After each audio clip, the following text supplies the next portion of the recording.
And the project, like I said, that we're going to be looking at today is actually MiND Token. Now, this project was scouted by TKM6567 and vetted by Brink36. And these are both phenomenal contributors in our community. And like I said, the scout provides basic information, and then a vetter comes along and fills in the gaps and adds additional information to support you in your own research. Let's go ahead and visit the website. MiND Token, bringing health and wellness to crypto. MiND Token provides free access to mental, physical, legal, and financial health services as a reward for utilizing the staking system. Now, today, I have the pleasure of introducing Ed. Ed is a Canadian entrepreneur. He has owned and operated a horticulture business in Western Canada for 21 years. And Ed has been involved in crypto since 2017 and is a tech hobbyist. So with that, Ed, welcome to the Vetter platform and Vetter ecosystem. It's an absolute pleasure to be here. Thank you so much. Absolutely. Yeah. Thank you for taking some time out, and really looking forward to diving into your project and learning more about, you, your team, and the vision. Yeah, I appreciate that. We've also got Stefan Verem here. He's my co-founder, and we should have a few people from our marketing team as well. Awesome. You guys brought the crew. That's fantastic. Yeah, man. So can you just tell me, why did you decide to start this company in this project? Okay, well, about a year ago, Stefan and I were talking about, how we could bring a project that had real utility to the space. And at the time, he was going through a divorce. And usually I'll let him speak a little bit about that. But the company he works for, Cermak, is a global fish farming company, and they employ Lifeworks for their EAP packages, as well as probably pension plans. And so as such, any employee of that company gets access to Lifeworks. And he was utilizing them throughout his divorce for counseling services, as well as for some legal advice. Yes. And he came to me and said, let's bring this to crypto. And so we had a little bit of back and forth, and, we did some conceptualization. And obviously over the course of a year, our visions have changed and adapted to the situation. But what we did is, before we even reached out to Lifeworks, we formed our corporation, Mental Services Inc. And we did that so that when we approached them, they would take us seriously. And luckily for us, they did. And they were actually very, very receptive. And they helped us find a way that we could bring their utility to the crypto market without being in breach of contract. And so they were really, really supportive and helpful. They also rolled back a little bit of their onboarding code to make it easier for us to facilitate onboarding people from the crypto side of things. And so they've been absolutely fantastic. We're kind of their I see them, we're getting their feet wet in crypto for them, and they don't accept the risk, right? So it puts us in a really good position to bring such a massive utility to the public market, and to have the backing of a company as large as Lifeworks. I mean, they're 56 years old. They're a massive publicly traded company. They're no joke. So yeah, no, that's awesome. Yeah. Does this create the space? This question just came to my mind as you were sharing. Does this create the space to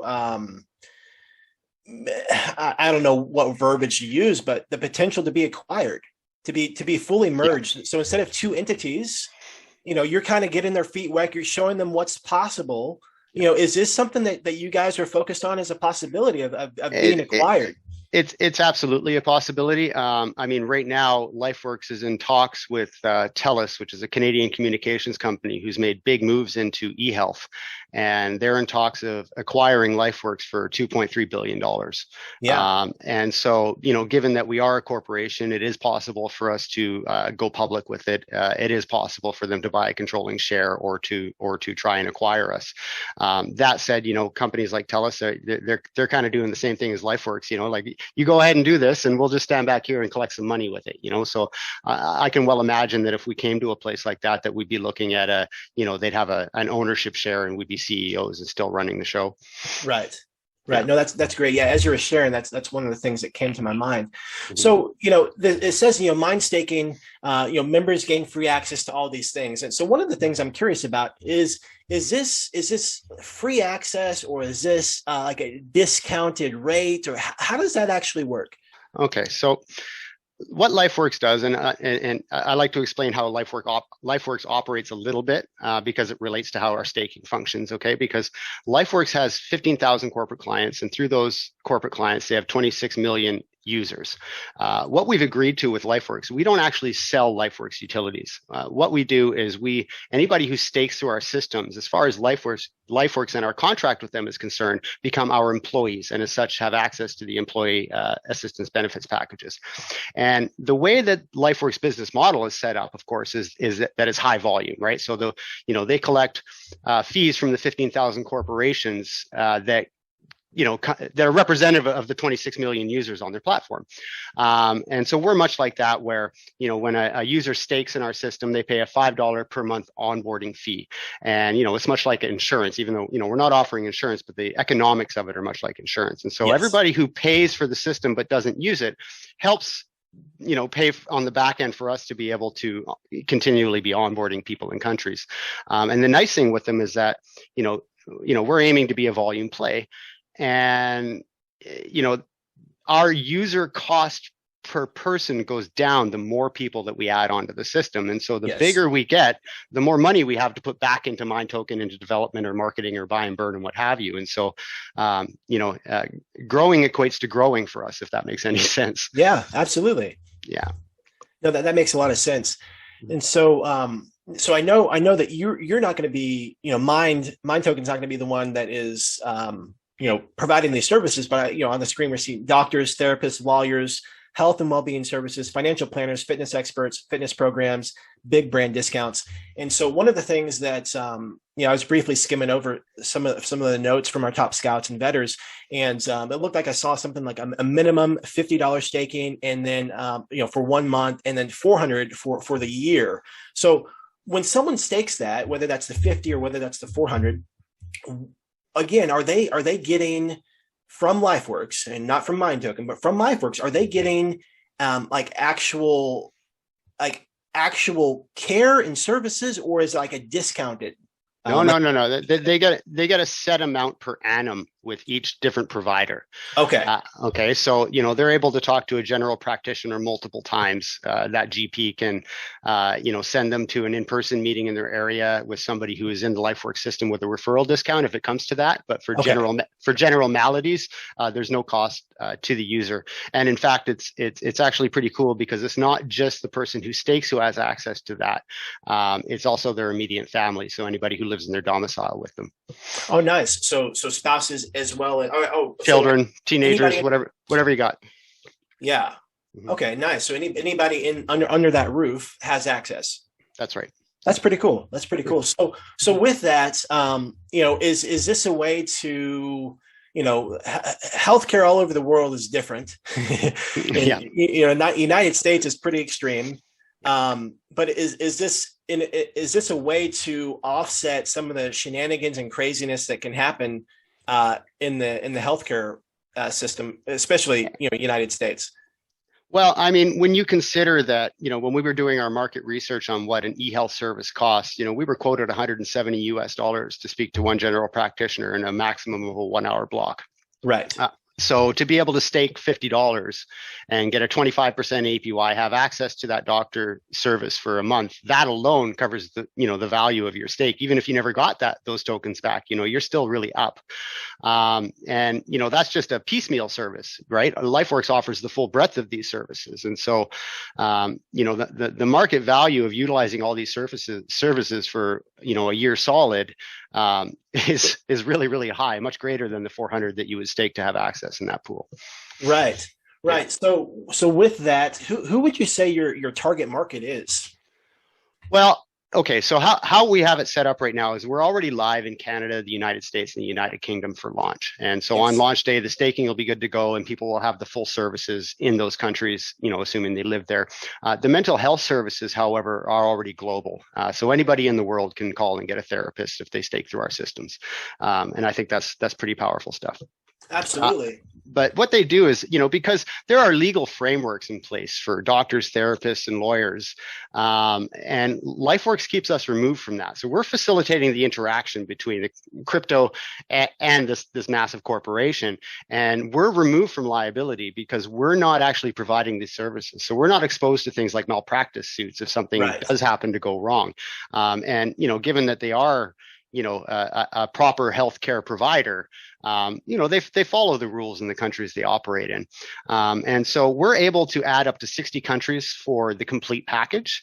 And, if we're blessed enough to hit that level, then because we're a corporation, there's no competition clause in our contract. We're able to reach out to other e-health providers if we find that there are demographics that are, showing the need and the will for that service. Then we can start to reach out in those directions. But as to bring it to other countries, we're obviously looking at places like Australia and New Zealand, Commonwealth countries that speak the language. It's much easier for us to interact with them and target them. But then we start looking at the community members in our group, right? And we're attracting a lot of people from places like Turkey that have, inflationary issues right now, that have high crypto adoption rates and so on. And so, but that's a little bit tougher to market to. I mean, that has to be a concerted, targeted market when we do that. We can reach out to Australia and New Zealand pretty well the way we are now. And it's not it's not such a difficult thing for us to achieve. But when we get into other countries and other languages, of course, then it's going to take a lot more specific marketing to interact with those communities. Yeah, definitely. So do you see yourself ever targeting so more so than just like geographical location, but more like, would you ever be running specific campaigns for let's just say fitness experts or financial planners or for lawyers, meaning you're targeting a group of people who are looking for a specific service in the crypto space? Or are you just going to use a broad approach of, hey, this is what we have, maybe it can work for you? Well, given that the mental health services are global, and given the state of the world right now, with pandemics and wars and society's pretty ramped up, I think that mental health is a huge issue globally. So far we have used that as our focal point. Yes. Obviously, when we interact with the United States, the telemedicine is a big one. Up here in Canada, it has its advantages. It's a useful tool, but our medical system doesn't really directly cost us much. We get fleeced in other ways. The money always comes from somewhere. Right. But so, right now our focus has really been on the mental health aspect. But again, when we're talking about places like the United States, obviously telemedicine is a strong niche for us there. I mean, they've got a population of over 400 million people pay through the nose for their healthcare, and just being able to, like we had one member say, like, this is great. My wife's a hypochondriac and this is going to save me so much money in trips to the doctor. Right. But so it all depends on the country and what their needs are. I mean, much like targeting Turkey, right? I mean, how exactly are we going to target Turkey? What is the exact demographic? What is our best venue for getting that message out to them? What is it they're most interested in? What does their healthcare system look like? So, we're going to have demographic research going into each of these countries as we move forward to them to properly, point our marketing at them, or else we're just kind of throwing, a ball in a lake and hoping the dog can find it. Right. Right. No, that's good though. I'm glad to hear that, these considerations are at play, and it's not just a, hey, come buy our coin, come buy our token, come be a part of the pre-sale. But like, there's actually a vision behind, like, hey, there's different groups of people who need different things. And what could work in Canada versus UK versus the United States versus Turkey could all be completely different. Totally different. Yeah. Yeah. I think that's great though, that you're not only aware of that, but there's plans in place to speak. I mean, figuratively, but literally the language of the people that you're targeting. Yeah. And that makes a big difference. There's, people talk about, they want to attract the masses. Well, no, like, riches and niches and dialing down and getting clear on, who it is that you want to communicate with. So that's fantastic. Thank you for sharing that, Ed. Now, I did want to bring on, some of the other scouts and vetters, Sure. ask some questions. I don't want to take away, their questions from them. So let me go ahead and ask them to unmute here. and that way, they can ask some of their questions. So we are actually joined by PSC 100X. Her name is Phyllis. We're joined by Metaloride. His name is Justin. Joined by Hellstrom. His name is Jesse. We're also joined by Brink 36, and his name is Paul. So hey, welcome guys. Hey guys. Thanks for being here. Hey guys. Yeah, so Phyllis, go ahead and hop in, and if any questions came up for you as Ed and I were speaking, or questions at the top of your mind, feel free to ask. Sure, absolutely. First of all, thanks for being here. We appreciate your involvement, and also, appreciate what you're doing, for what you're trying to do actually for a vast majority of people who definitely need some sort of service. So my dog is going to start barking now, of course. And this is when my cat uses the litter box. So we're in the same world. Don't worry. So why don't somebody else jump in, and I'm going to go put her in another. Okay, no problem, Phyllis. I'll jump in. This is Jesse. Hey, Jesse. I do have one question, like going back to the TELUS potential buyout of Lifeworks. What time frame do you guys have with the contract with Lifeworks, and would that impact it at all? Stefan? Hey, buddy. How you doing? Hey, Stefan. Hey. Our time frame is annual, and it's auto renewing. So we have to actually do something specific to breach our contract at this point for it to be nullified. But okay, yeah, perfect. that was an important thing to me in the beginning after we registered the company, was making sure that we didn't lose our account anyway unless we breached it. So yeah, I signed up. If we failed, I'm signed up for a pretty big financial loss just to make sure that we had that contract. Okay, perfect. Thanks for the answers. Mm-hmm. That's one of the things that, sorry to interject, but that's one of the things that I think that has made Stefan and I such a great team here, is that, I have a lot longer experience in crypto as well as in peer-to-peer file sharing. I've been there since the beginning. But he has an extensive history in the corporate world. And, that's where we really meshed really well with this project, because he was able to help us. He knew exactly the route that we had to take to get to Lifeworks. And I know the route in crypto. And so it's worked out really, really well with us. That's awesome. Yeah. Justin, did you have any questions? Yeah. Hey guys. Nice to see you here. Hey, man. You might have to excuse a few of the coughs. I'm a little bit under the weather right now, but yeah, I I had a couple questions with regards to the to your marketing. I noticed your Telegram group, not botted, it's organic. It's got some great members, great communication, and it looks really good. Some really fine members there. But I don't see a whole lot of other marketing going on out there. I was kind of curious to know if you could speak to sort of your marketing plans pre and post launch, and maybe about the marketing company. I think it's Conda Labs that you have with you. Yeah. Can we unmute Dave's work for that? If you don't mind, hey buddy, how you doing? Hey, can you hear me? It's yes. Here's the YouTube. You'll have to excuse me. Yeah, I got a little cold myself over here. Yeah. It's all good, brother. Right on. Yeah. I think the reason why you're not seeing a whole lot of marketing is because we took a really unique approach to filling this pre-sale for them. And we wanted to do it in that really organic way, that we're really going directly to like serious long-term investors who know what they're buying, and they know what they're getting into, and they know why they're buying it, right? So what we actually did was formed a bit of like a super PAC with some call lounges and callers that we had experience with in the past. And we knew that they had really solid investors in their communities, but then also, that they themselves are in private groups and have their own network, et cetera, obviously.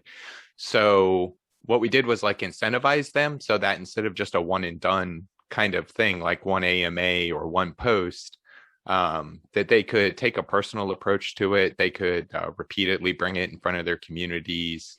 And again, as I said, that it would give them like incentive to want to share it in private groups and share it around their network. So it's worked extremely well. We now have over the hard cap. We have over 200 BNB pledged as of this morning, and that was my last check. I have a feeling we're probably quite a bit higher than that now, even at this point. But essentially, I think that's why you haven't seen a whole lot. But in reality, what it's done, I mean, it's really been a pleasure to do it this way, because we've been able to keep it really, really organic and keep it really tight knit, and still, like I said, manage to fill this. I think we'll have no problem filling this pre-sale on whitelist in reality. That's great. That's right. Yeah. And we've also, there's been promotions and AMAs that have never been announced because they're in private groups and we're not allowed to share them. So there's stuff going on in the background as well that the public isn't seeing. And in regards to social media, I've been on that for the most part. I've taken a different approach with that. I've noticed that a lot of the Twitter guys and a lot of Facebook and other social media aspects, if somebody pumps out really fast, it doesn't look good. It doesn't have the right feel, or the feel that we're trying to push out. So we've done some things like sponsoring a gentleman that rode his bicycle across Canada and deckled up his car, and we've pushed that out on Facebook slowly. But I'm really holding a lot of that push back until after launch, and then we'll start pushing our name out a lot more on the social media apps that we're already on, which is almost all of them. Yeah. No, one of the questions that just came up was, so when you're targeting with your marketing right now, are you targeting people who are interested in the next project that could do well, or are you targeting people who would be interested in the value of having, staking, $400 worth and getting the benefits of Lifeworks? I mean, ideally, those are the people that we want the utility to be utilized as much as possible.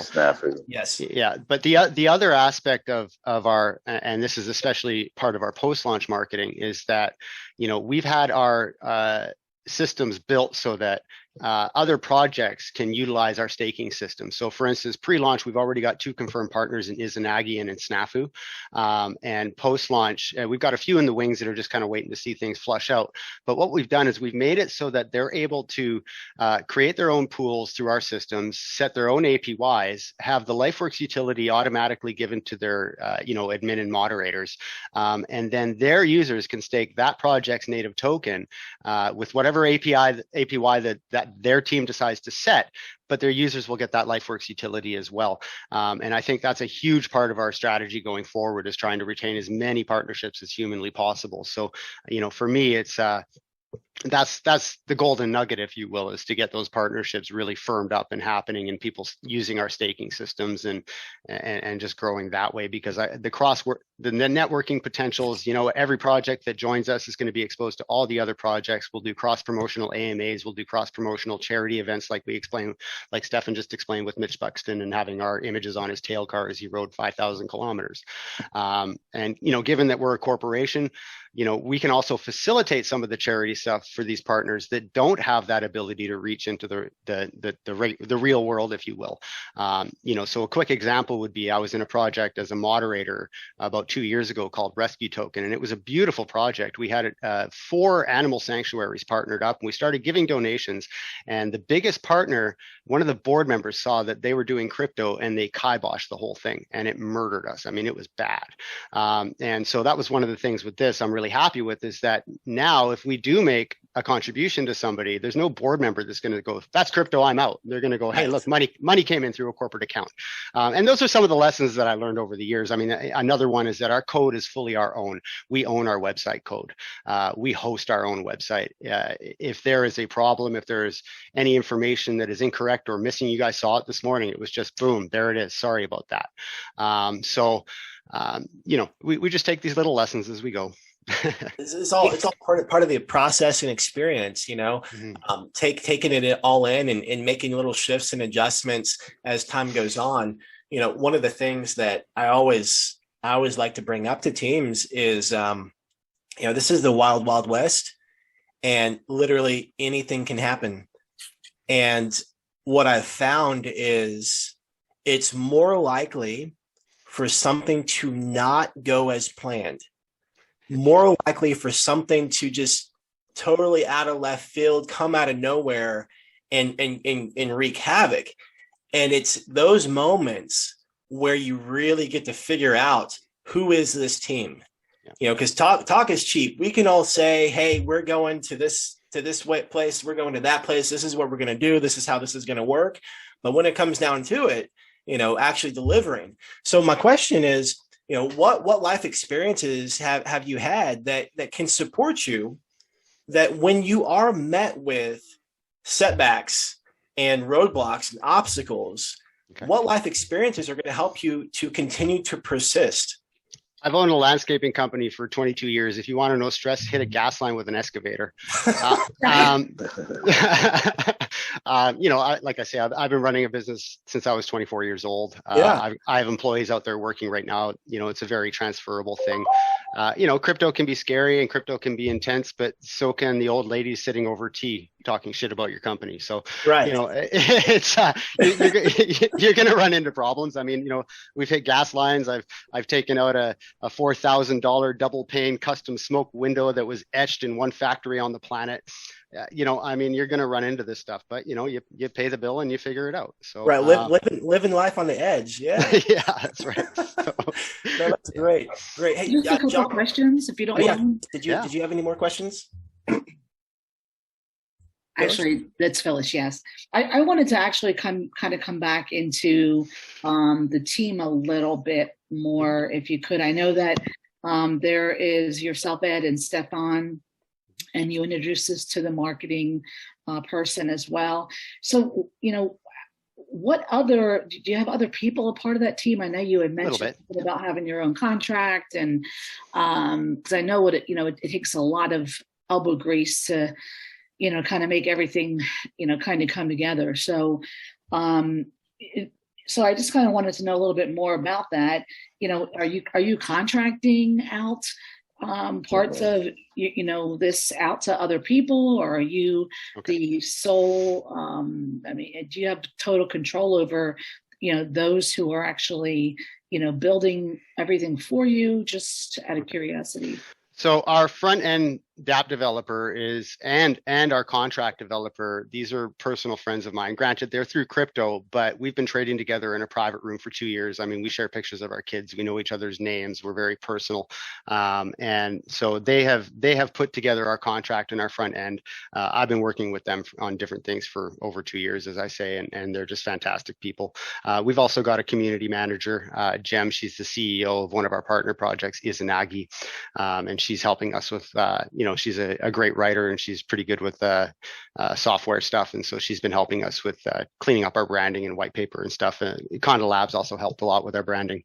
I think that answers your question. We got a couple of little small mods that are, just keeping an eye on spam and things like that. We'll obviously need to grow that, once we get through launch here and things really start to take off. But I think that's the basic answer there.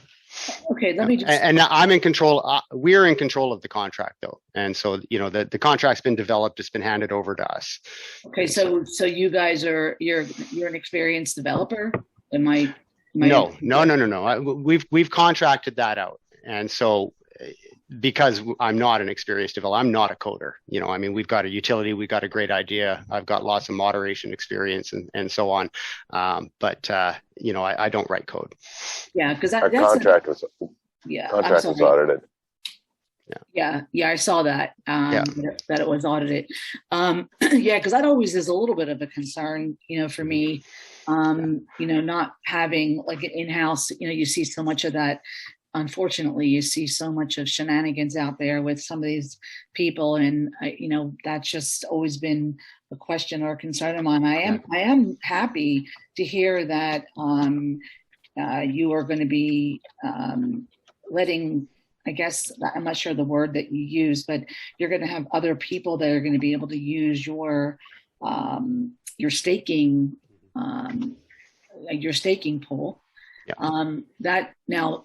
What type of revenue will that bring to you from the actual people that are who you're going to be working with, or any other team out there that you're undertaking?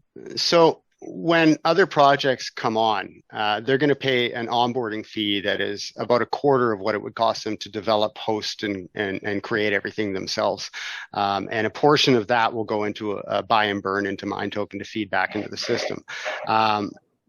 We've also got a $5 per month staking fee. Sorry, some background noise there messed me up. We've got $5 per month on the staking, and so if you go into the 12-month pool, you're going to pay $60 in fees to access it. And again, we're set up much like Lifeworks. The reality is that there's going to be people who are buying it for the APYs or for early NFT access or what have you, who don't actually utilize the system, and those help pay for the ones that do. Any excesses from that can go back into our system, and it depends on what the project needs at the time. Honestly, I mean, if it's struggling for marketing, or if we need, to add LP or what have you, Right. then we'll have those funds to do that with, or it might just go into a buy and burn. The healthcare system is such a, as you know, I mean, you're in Canada, so I'm in the US, and it's pretty crazy here. And so, is there anyone, that's on your core team that is intimate, in the industry, in that industry, where they can actually kind of bring concerns or anything to you? Because even though you're malpractice, you don't need any of that stuff, and you basically, you're covered, through them. But still, at the end of the day, it's still your name, and you guys are still, the entity that's bringing it to fruition. I'm very, very careful about this. I mean, we're in a position to facilitate. If we bring somebody into our system who is going to be giving any sort of emotional advice or anything, just like at the beginning of this is not financial advice, right? Right. We have to be very careful, because not only if we bring on the wrong therapist, or we bring on somebody who's not legitimate and we haven't properly vetted them, we're doing harm to our community. I don't see us providing those services. However, like we do our little Mindful Mondays thing, every Monday we're having a voice chat, and people can come on and share their experiences and their hopes, their dreams, their losses, whatever it is. And so, we're trying to create a community that way that's very, welcoming with one another and open. I've never spoken so publicly and openly about my history in my life, but it's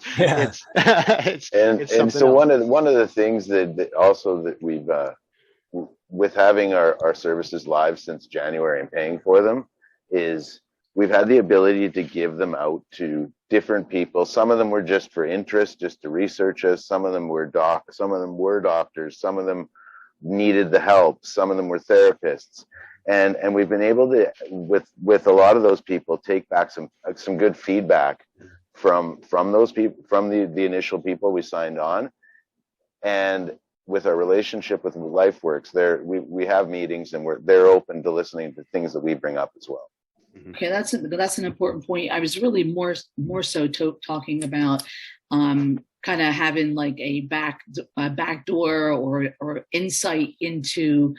I know they're a big company, and I understand they're pretty successful, but having someone that kind of has a backdoor look on a regular basis of what what's how they're servicing the stakers as well. Well, yeah, we intend to add a testimonials page, an anonymous testimonials page, once we've got some heavier use on the system. But I mean, I've had a little bit of feedback that way. Some of it I won't share because it came in private. Some of it's in our Telegram group. Yeah, if you like, I mean, I can actually screenshot you or screen share the inside of our feed in the Lifeworks app, and you'll probably get a better idea of what it is exactly that they're doing. We probably don't have the time to do it here, but you can feel free to reach out on. Well, yeah, sure. Be happy to look at that as well. Sure. You know what? We'll onboard you. Yeah. Give us an email, and you can see for yourself and come back and ask us any questions. Absolutely, I will do that. Thank you. All right. Hey guys. I just had two quick questions. On the website and white paper, I wasn't able to find the actual token distribution and allocation. like how much goes to pre-sale, team, set staking, all of that stuff. Okay. Did I just miss where that was placed, or? You know what? We put the graph in there this morning. That's the V3 of our white paper. You know, our vision changed from our original plan a little bit, and so we also had a major rebrand because it turns out you shouldn't leave me in charge of branding, and so we had a light bulb and a brain. Yeah, well, I still like my light bulb, so whatever. So yeah, we did just add the token distribution graph into the white paper, but I do have a copy here I can forward you if you like. I updated it on the web this morning, so you might have to hold shift F5 to refresh your copy. Oh, you did add that this morning? Yeah, I did it this morning. As soon as I got it, I put it up and then pointed it to people and found with Jem that she had to refresh her copy. Okay. Because she had it open. Let's just see here. Yeah, one of the things that I was a little unsure of about the project was, the marketing leading into launch. And, my reason for that was, right now, there's been some great projects that have been launching, great teams, great projects, a lot of upside, innovation. However, they just, haven't really got off the ground. And so, what we're finding is, there's a lot of projects that don't actually have much substance that are actually rocking it right now, which is just it's so frustrating and counterintuitive. But I was concerned because, here's a project that is very outside of that hype, excitement meme. But one of the things that did provide some clarity to me is, again, the shift from targeting people to find that next pump versus people to truly utilize and get the benefit of the staking and the utility. And, just sharing that did offer an explanation of, who it is that you're targeting and why, I won't say that my concerns are totally eliminated, but I will say is I'm less concerned about that, because if you're targeting the right people, that's super important. Yeah. And I mean, if you look over our community, it's not been botted. There's not been a single contest post. We're trying specifically to not attract the pump and dump crowd. Right. which is really backwards in the space. We understand that, but the reality is that we're sorry, Steph, one sec. We're a utility token. Yeah. We have some really, I think we have some really powerful utility. We're in a niche that is damn near, to try and front run us at this stage is just a net loss. And that's one of the reasons we started off so slow and so quietly, is that we didn't want somebody with a bigger bankroll getting in front of us. And so we were very, very careful. We spent that's right. considerable money ourselves to get to this point, right? And we just didn't want to be run over with somebody who was going to turn this into a cash grab and, just makes what I see as a beautiful idea turn ugly. Right. This is something where people, if we, pardon my French, but if we fuck up, people's lives can be on the line here. It's so important. I don't want to hear that somebody's taken their life or has, gone down the tube, so to speak, because of their interaction with us or because the services aren't working as advertised. And so we've just been really, really careful.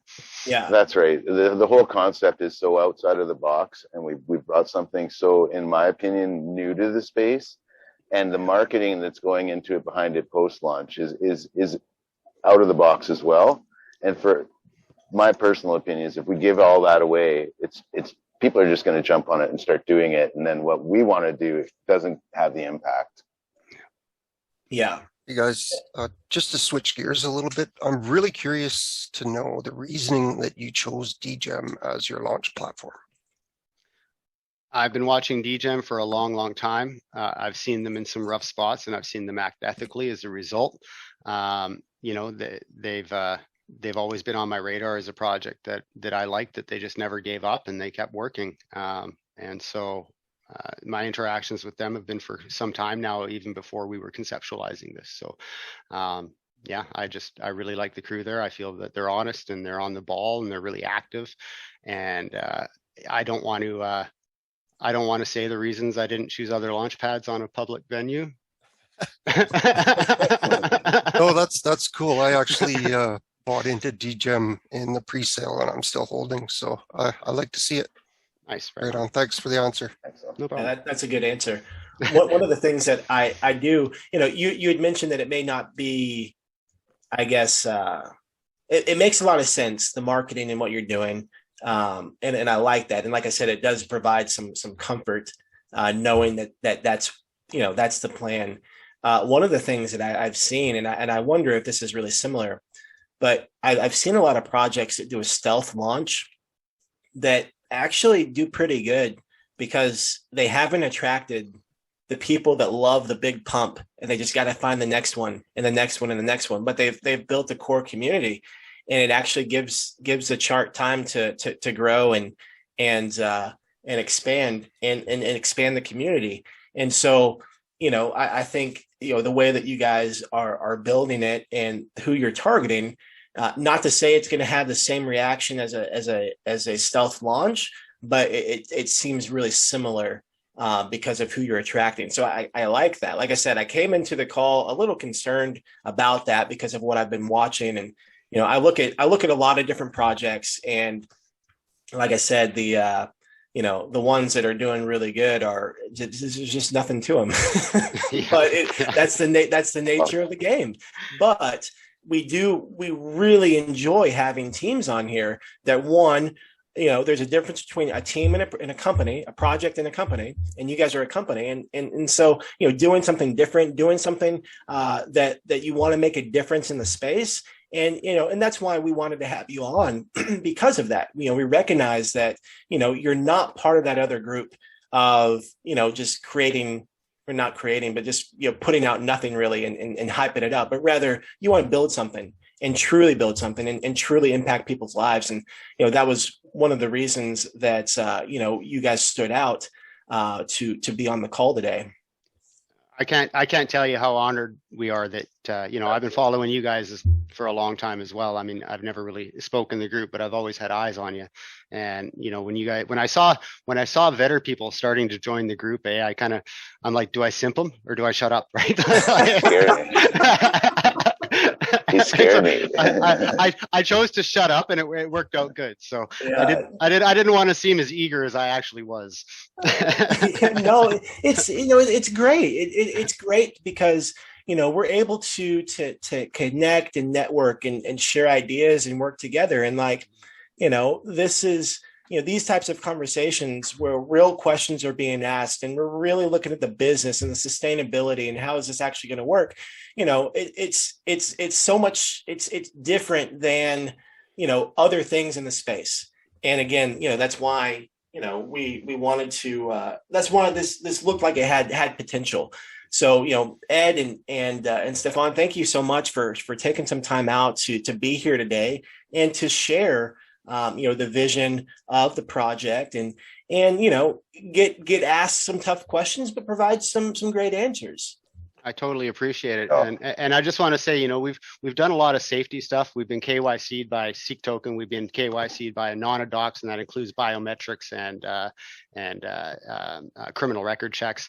But I think the biggest security is that Metal Ride has a rifle in his profile picture, and he's near me. He could actually come to my house and shoot me. Yeah, he's so hiding out in the woods. If you want rug protection, I mean, that's the way to do it. Yeah. He has you in the sights. He's hiding down the woods. I know. I saw a light flickering outside. I'm like, damn it, man, we haven't even launched yet. It's like I've been watching you. We got you. He sees me right now. Yeah, he's on the neighbor's roof. Right on. No, thank you very much. It's been great. Yeah, absolutely. Yeah, thank you guys so much for, like I said, for taking some time out. Like I said, coming into the call, I had some reservations. The answers that you guys provided, I thought were great answers. And here's the beautiful thing, guys. This is what I absolutely love about the crypto space, is the fact that it is what it is. And the whole purpose of these sessions is to ask questions, to poke and prod, to bring up concerns, to bring up red flags, to bring up positives. Ultimately, everything we talk about today has actually no bearing on the success of the project. Like it's going to do what it's going to do. Like we can't control it. And from a user perspective, being in the crypto space, sometimes we fall into this trap of like, oh man, it's got to be this. But sometimes none of that stuff actually matters. And so the purpose of these calls is, like I said, to ask questions, get some great answers, create some dialogue, support people in understanding what to look for in projects, what questions to ask. At the end of the day, adding another tool belt to support people moving forward. But thank you again, Ed and Stefan, for being here. If you have any questions, if questions have come up for you guys, we do invite you to go visit their Telegram group and continue the conversation there to get your questions answered. If you have questions about the Better platform, feel free to hop in our Telegram group as well, and we'll get your questions answered there as well. So with that being said, like I said, we host these calls 2 days a week, and today was a fantastic session. And I will end it like I always do. Like my mentor always said, life can be short. So for those that you care and love, let them know you care and love them. Hey, I appreciate you guys so much. Thank you for being a part of the Better platform, Better ecosystem.